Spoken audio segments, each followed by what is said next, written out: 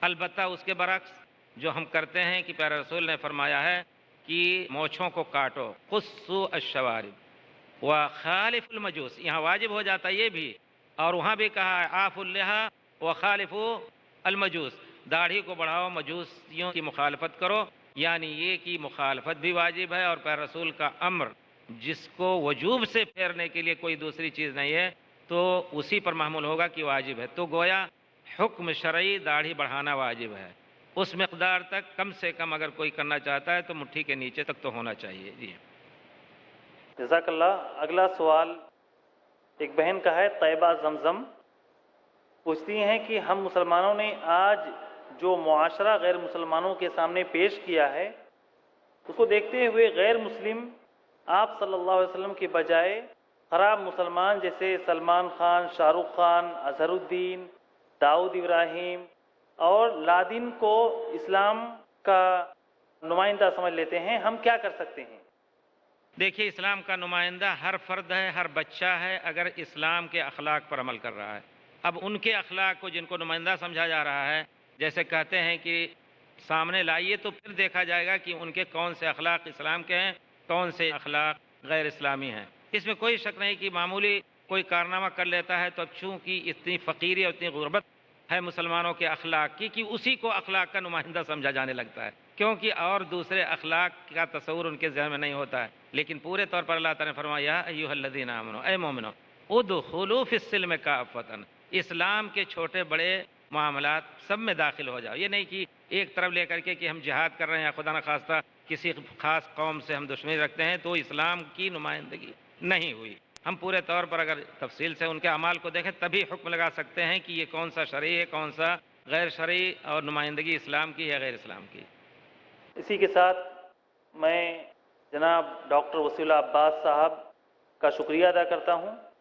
اللہ تعالیٰ آپ کو اجر عظیم عطا فرمائے، اور آپ نے جو اتنا وقت دیا اور قیمتی نصیحتیں کی، اللہ تعالیٰ اسے آپ کے نام اعمال میں شمار فرمائے۔ جزاک اللہ خیراً۔ سبحانک اللہم و بحمدک، اشہد ان لا الہ الا انت، استغفرک و اتوب الیک۔ شکریہ آپ کا۔